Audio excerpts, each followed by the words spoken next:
भारत रत्न मिलने की घोषणा के बाद मीडिया, जो आमतौर पर बिल्कुल यूपी का षड्यंत्र उनके खिलाफ रहा कि उनके बारे में बात ही नहीं करनी है, वो अब मजबूर है बहुत सारी बातें बताने के लिए कि वो कितने महान थे और क्या क्या किया था। कर्पूरा, छोड़ गद्दी, उठा उस्तुरा। अनुसूचित जाति के लोगों को बंदूक के लाइसेंस दिए जाएंगे, क्योंकि सरकार खरीद कर उनको बंदूक देगी।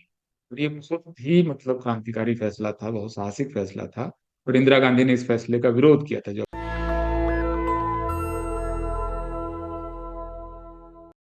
कर्पूरी ठाकुर को कैसे याद करें? बहुत सारे तरीके हो सकते हैं। क्योंकि कर्पूरी ठाकुर को भारत रत्न मिल चुका है, इसलिए उनकी बहुत सारी जीवनी, बहुत सारे उनके बारे में तथ्य और कथ्य सामने आ रहे हैं। मैं उनको एक बिल्कुल ही अलग नजरिए से, एक अलग चश्मे से देखने की कोशिश करता हूँ। और ये तरीका है कर्पूरी ठाकुर को उनको दी हुई गालियों के जरिए जानने की। कर्पूरी ठाकुर ने बहुत कुछ ऐसा किया जिसकी वजह से समाज बहुत सारा बदला, बहुत सारे परिवर्तन आए। लेकिन बहुत सारे लोग नाराज भी हुए। और किसी व्यक्ति को पहचानने के लिए उनकी तारीफों के साथ साथ उनके बारे में कही हुई आलोचनाओं को भी जानना एक अच्छा तरीका है। फिर कौन थे कर्पूरी ठाकुर? भारत रत्न कर्पूरी ठाकुर, उनके बारे में आप बहुत कुछ इस बीच में जान चुके होंगे, क्योंकि भारत रत्न मिलने की घोषणा के बाद मीडिया, जो आमतौर पर बिल्कुल यूपी का षड्यंत्र उनके खिलाफ रहा कि उनके बारे में बात ही नहीं करनी है, वो अब मजबूर है बहुत सारी बातें बताने के लिए कि वो कितने महान थे और क्या क्या किया था। मैं कर्पूरी ठाकुर को एक बिल्कुल अलग नजरिए से, बिल्कुल अलग चश्मे से, बिल्कुल अलग लेंस से देखने की कोशिश करता हूँ। और वो लेंस है कर्पूरी ठाकुर को दी हुई गालियां। कर्पूरी ठाकुर ने जिंदगी में जो कुछ किया, आमतौर पर वंचितों के लिए किया, और भर भर करके गालियां उनको दी गई। सारी गालियां पूरी की पूरी बोलना संभव नहीं है, भद्र और अश्लील गालियां हैं। लेकिन कुछ गालियों का मैंने नोट्स बनाए कि आखिर उस समय के, हालांकि उस पूरे दौर को मैंने देखा भी है तो बहुत कुछ याद भी है। तो क्या क्या गालियां दी गई, कुछ प्रमुख गालियां। ये आरक्षण कहाँ से आई?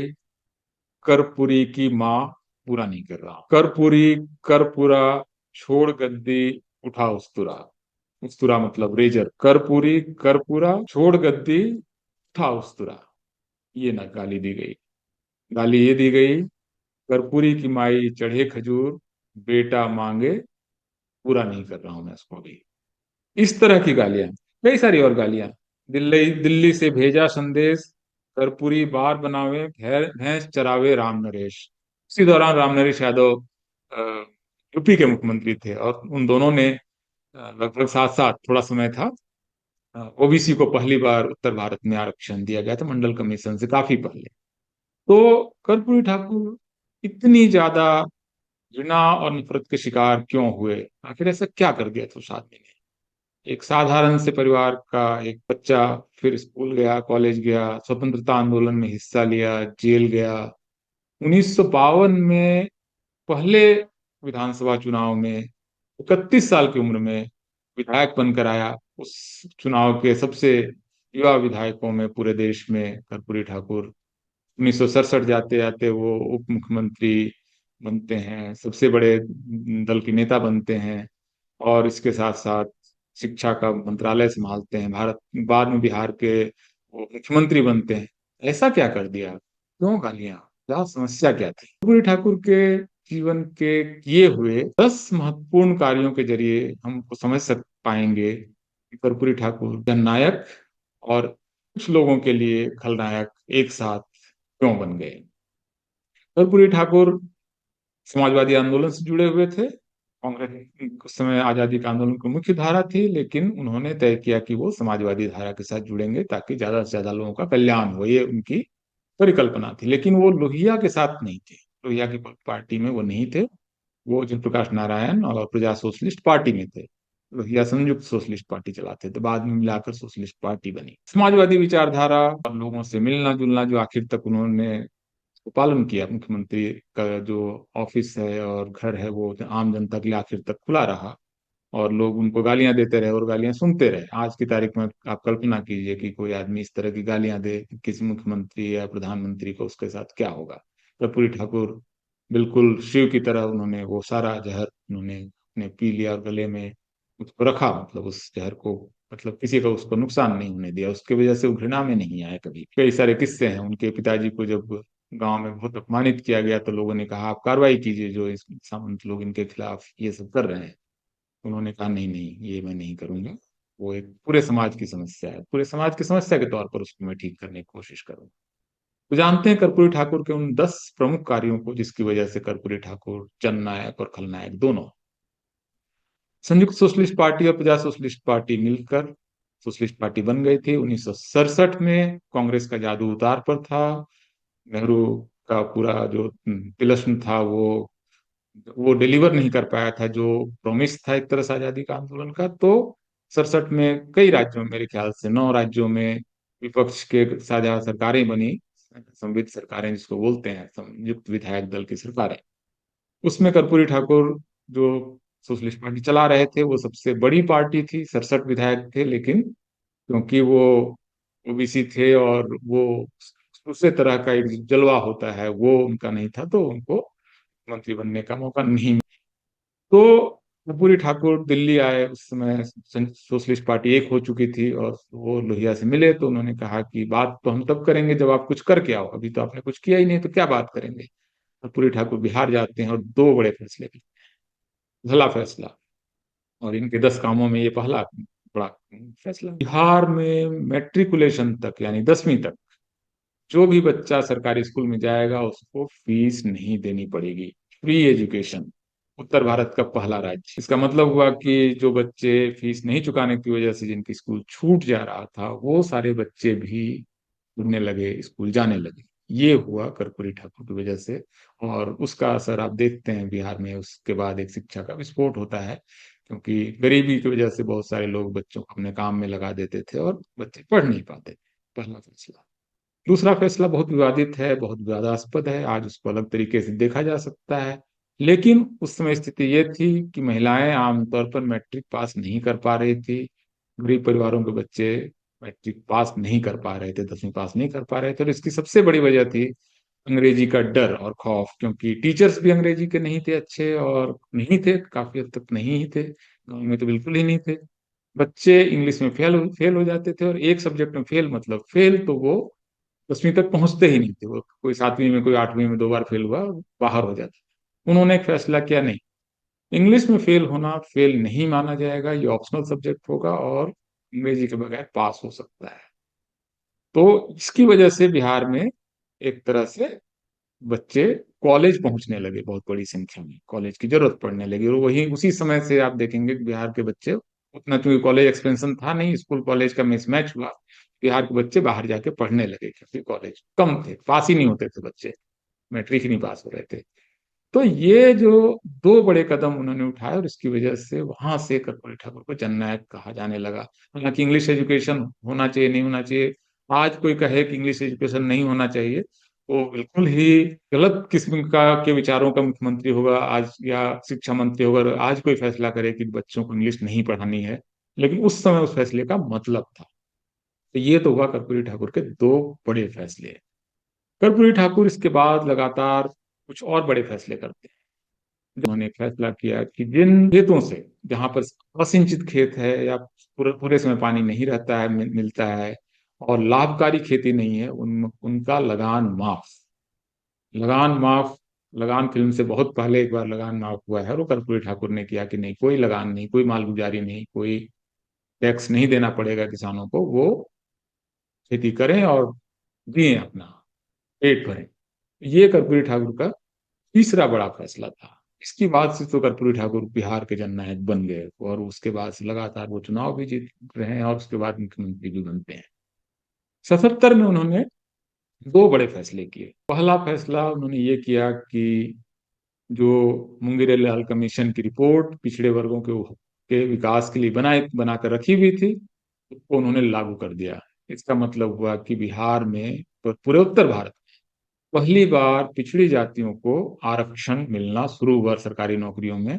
और इसकी वजह से पिछड़ी जो जातियों के 50 से 60% आबादी के लोग थे, पहली बार बड़ी संख्या में सरकारी नौकरियों में जाने लगे। उसी के तुरंत बाद यूपी में राम नरेश यादव भी मुख्यमंत्री थे उस समय, उन्होंने भी ये फैसला किया। इसी वजह से कहा जाता है कि, जो मैंने आपको नोट किया मैंने, कि दिल्ली से भेजा संदेश कर्पूरी बाल बनावे भैंस चरावे राम नरेश। तो कर्पूरी अपनी जाति का काम करें और राम नरेश यादव भी अपनी जाति का काम करें, ये उस समय नारे लगे थे सड़कों पर, और बहुत समय के पॉपुलर नारे थे। मतलब कोई कुछ भी करेंगे तो कहीं से लेकर कहीं जाता है, तो इस वजह से उस जो गुस्सा है उसको समझा भी जा सकता है, उस गुस्से को बहुत अन्यथा नहीं लेना चाहिए। क्योंकि जब लगातार एक वर्चस्व में कोई समाज रहता है तो लगता है कि वो उसका अधिकार बन गया है। तो ये एक उस समय की समस्या थी। बड़ा फैसला था उनका कि आरक्षण लागू करो, और उन्होंने उसको कर भी दिया। इसके साथ उन्होंने एक और फैसला किया, जो उनके बड़े फैसलों में है, पांचवा या छठा बड़ा फैसला, कि ओबीसी एक बहुत बड़ा समुदाय है। सारे लोग विकास के अलग अलग स्तर पे हैं, समृद्धि के अलग अलग स्तर पे हैं, शिक्षा के अलग अलग स्तर पे हैं। जो अति पिछड़े हैं, मोस्ट बैकवर्ड, उनको उन्होंने अलग से आरक्षण दिया। और ये भी उत्तर भारत का पहली बार ये हुआ। यूपी अभी तक नहीं दे पाया है अति पिछड़ों का आरक्षण। केंद्रीय स्तर पर सरकार अभी तक नहीं कर पाई अति पिछड़ों का आरक्षण। रोहिणी कमीशन की रिपोर्ट मेरे ख्याल से 2017 में बनी थी, और इतना समय हो गया, रिपोर्ट भी अब तक नहीं वो सौंप पाए, क्योंकि कास्ट सेंसस की वजह से उनका डाटा वगैरह का बहुत सारा वो समस्याओं में फंसा हुआ है। तो ये एक बहुत बड़ा फैसला उस समय अति पिछड़ों का। इस वजह से सरकारी नौकरियों में आप पाएंगे अभी भी बिहार में, तो सबसे बड़ा जो सोशल ग्रुप है जिस सरकारी नौकरियों में, वो अति पिछड़ों का है, और काफी अच्छी संख्या में उनको नौकरी मिलती है। और वो नौकरी कोई और पिछड़ा नहीं ले सकता है, ओबीसी एमबीसी की नौकरी नहीं ले सकता है, और बहुत सख्ती से लागू है। तो ये एक अच्छी व्यवस्था उन्होंने की। दक्षिण भारत में ये है पहले से ही, से लेकर सब जगह। कर्नाटक इन जगहों पे है मोस्ट बैकवर्ड का कॉन्सेप्ट। बिहार में, उत्तर भारत में पहली बार आया ये। एक और बड़ा फैसला, शेड्यूल कास्ट बहुत सारा अत्याचार झेल रहे थे, और उनके अत्याचारों से उनकी मुक्ति नहीं हो रही थी। उन्होंने फैसला किया, न सिर्फ शेड्यूल कास्ट के लोगों को, अनुसूचित जाति के लोगों को बंदूक के लाइसेंस दिए जाएंगे, बल्कि सरकार खरीद कर उनको बंदूक देगी। तो ये बहुत ही मतलब क्रांतिकारी फैसला था, बहुत साहसिक फैसला था। और इंदिरा गांधी ने इस फैसले का विरोध किया था। जो अखबारों की फर्स्ट हेडलाइन बनी थी उस समय, कि दिए जा रहे हैं वंचितों को, वो ठीक नहीं है। मतलब ये इंदिरा गांधी का, जब वो अपना से वो स्टेट आई थी, तो वो स्टेटमेंट भी उन्होंने दिया था, भाषण में उन्होंने कहा था। तो ये उनका एक बड़ा फैसला है। इसके अलावा पूरी ठाकुर जिन तमाम वजहों से जाने जाते हैं, वो जीवन उनका सादगी भरा था। आखिर तक वो अपने छोटे से कमरे में रहे, और मुख्यमंत्री जो आवास था वो सबके लिए खुला रहा। कोई मतलब तामझाम नहीं, बहुत सामान्य ढंग से जीते थे, और करप्शन फ्री जीवन जीने और करप्शन फ्री शासन चलाने के लिए भी उनकी प्रसिद्धि है, जो एक उनका बड़ा, उनका एक तरह से उनका कंट्रीब्यूशन है। इसके अलावा कर्पूरी ठाकुर बहुत संवेदनशील व्यक्ति थे, खास करके वंचितों को लेकर। एक एक घटना बहुत चर्चित है, और बिहार में लोग उनको जानते हैं। बिहार में एक बार पटना में पुलिस ने एक सफाई कर्मचारी ठकैत डोम को पीट पीट के मार डाला किसी भी कारण से। इसके बाद जब थोड़ा बहुत उसको लेकर हंगामा शुरू हुआ, तो आमतौर पर आज की तारीख में आप देखेंगे, या पहले भी, तो मुख्यमंत्री या मंत्री आमतौर पर या तो इग्नोर कर देता है या सफाई देता है। पुलिस का मनोबल कोई तोड़ना नहीं चाहता है। कर्पूरी ठाकुर ने कहा कि नहीं, ये गलत हुआ है। और कर्पूरी ठाकुर बकायदा स्मशान घाट पहुंचते हैं, एक डकैत डोम को वो मुखाग्नि देते हैं। तो ये मतलब अपना मतलब एक तरह से कि मैं उनकी संतान हूँ इस तरह का, और मेरा इनसे रिश्ता है, ये बता के एक तरह से प्रशासन को भी उन्होंने बताया कि ये आप कृपया ना करें, क्योंकि ये करेंगे तो प्रशासन इसको बहुत सख्ती से लेगा। तो ये एक बहुत मतलब एक ऐतिहासिक उनका कार्य था, जिसको कि आप पाएंगे कि कर्पूरी ठाकुर जिनकी एक मतलब निष्ठा रही है। कर्पूरी ठाकुर के बारे में ये कहा जाता है कि वो उत्तर भारत के अन्नादुरई और करुणानिधि थे, क्योंकि जो सामाजिक न्याय के काम तमिलनाडु में दक्षिण भारत ने एक सिरा थाम रखा था, और दूसरा सिरा बिहार ने थाम रखा था। तो वो उत्तर भारत के अन्नादुरई भी कहे जाते हैं, क्योंकि उन्होंने सामाजिक न्याय की जो अलग जगाई वो काफी उसका असर रहा पूरे देश पर। धीरे धीरे उन वो सारी पॉलिसीज एक एक करके लागू हुई। रोहिणी कमीशन के इनको क्यों बनाना पड़ रहा है, पिछड़ों का कॉन्सेप्ट आया ही क्यों उत्तर भारत में, क्योंकि कर्पूरी ठाकुर बाद में कई राज्यों में अनुसूचित जातियों को गन लाइसेंस दिए गए। हालांकि गन नहीं दिया गया, गन तो कर्पूरी ठाकुर शायद अकेले थे मुख्यमंत्री जिन्होंने दिया था। तो ये एक्चुअली कर्पूरी ठाकुर जी करते हुए, और इस तरह से आप देख सकते हैं कि सामाजिक न्याय के वो काम उस समय कर रहे थे जिस समय कर्नल कमीशन नहीं आया था। उस समय ओबीसी का मिडिल क्लास फॉर्मेशन नहीं हुआ था, उनके ऑफिसर्स नहीं आए थे। उस समय इस काम को वो कर पा रहे थे और करने का वो साहस दिखा रहे थे। और यही नहीं, इस वजह से भी कर पा रहे थे क्योंकि बेशक उनको गालियां पड़ रही थी, लेकिन फिर भी वो व्यापक सहमति बना पा रहे थे इन चीजों को लेकर, सारी पार्टियों में, सारे दलों में और सारे लोगों के बीच। हालांकि उसमें विरोध भी हो रहा था, लेकिन वो कर पा रहे थे। इसका मतलब कि उनकी की जो व्याप्ति है, उनका जो असर है वो बहुत व्यापक था और इस कार्य को वो कर पा रहे थे। तो ये कर्पूरी ठाकुर का वो कार्य है जिसने कर्पूरी ठाकुर को इतना बड़ा बनाया है। और मुझे लगता है कि उनके निधन के काफी समय बाद भारत रत्न दिया जा रहा है। बेशक देरी हुई है, और पहले की सरकारें दे सकती थी, जिनके पास ये मौका था। उसके बाद बहुत सारी सरकारें आई, लंबे लंबे समय तक चली सरकारें आई। नरसिम्हा राव की सरकार रही, फिर लगभग उतने ही कार्यकाल, बल्कि उस थोड़ा थोड़ा ज्यादा कार्यकाल तक अटल बिहारी वाजपेयी रहे, 6 साल से ज्यादा। 10 साल मनमोहन सिंह रहे, और नरेंद्र मोदी को भी 9 साल से ज्यादा समय हो गया है।